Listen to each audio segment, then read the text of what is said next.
6:52 now, time for the morning sprint. Queen Elizabeth will leave Scotland for the final time today. A Royal Air Force plane will take her coffin to England, where it will be then met by the royal family at Buckingham Palace. Through the night, thousands of Scots paid their final respects to the Queen at St. Giles Cathedral. One of the men responsible for killing 11-year-old Anissa Scott 2 years ago will go to prison. A judge sentenced 18-year-old Andre Brown to 35 years. He will be on extended supervision for 25 years after that. Brown was 16 years old when he was part of the group that shot at the car Scott was sitting in. Two other men, Jerry Ward and Perion Carrion, were also charged in connection with the shooting. Somebody in southwest Wisconsin is $1 million richer this morning thanks to a winning lottery ticket. That somebody bought the ticket at the New Horizon Supply Cenex store in Darlington. The drawing was Saturday. Wisconsin Lottery hasn't said yet if that person has come forward.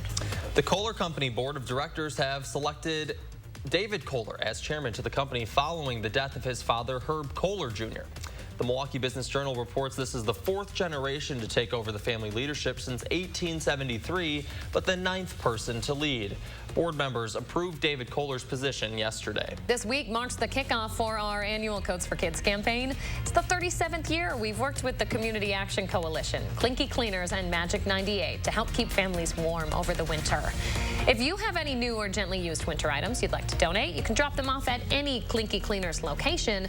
A note, we are looking for kids' coats in particular.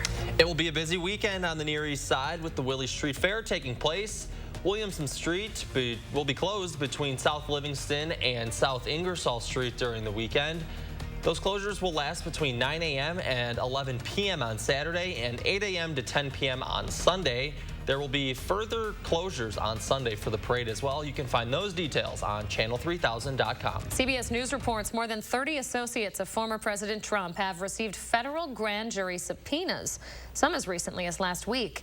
The subpoenas branch into 3 different areas. First, the efforts to submit fake electors to Congress ahead of January 6th. Second, how money was raised and spent in the effort to overturn the 2020 election. And third, investigations into the Stop the Steal rally on January 6th. Looking ahead, a potential massive rail strike on Friday could deal another blow to the U.S. economy.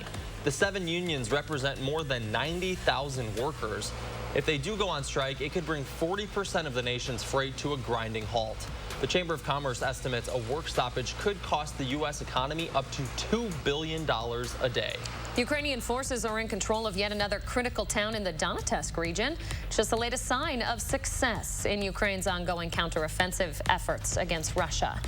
They're now back in control of 1,100 square miles of the territory. That's more land than Russian troops have captured in the last 5 months. And despite the recent Ukrainian successes, the Kremlin insists Russia will achieve its military goals in Ukraine. A spokesperson says Russian President Vladimir Putin is aware of the situation on the front line, saying, quote, the special military operation continues and will continue until the initial goals are achieved. And at the Emmys last night, The White Lotus and Succession picked up some of the biggest awards.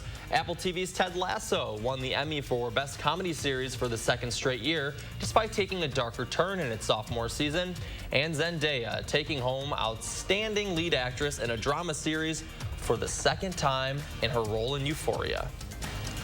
The last raindrops finally moving out of the state this morning, and we are gearing up for a lot more sunshine. This is a live look at the Beltline at Broadway. When it comes to your commute forecast, we're going to dry things out. I'm going to give you the green light for your entire commute. So planning out your day, look for the sun. We will top out at 75 this afternoon. 80s could return by Saturday, but also chances for the rain. Boy, couldn't ask for a nicer end to the week, though, huh? This is going to be pretty awesome. All right, Chris Reese, thank you very much. My pleasure. And thanks to you folks for joining us on your Tuesday morning. Have a great Tuesday. We'll see you back here for another news and weather update in about half an hour.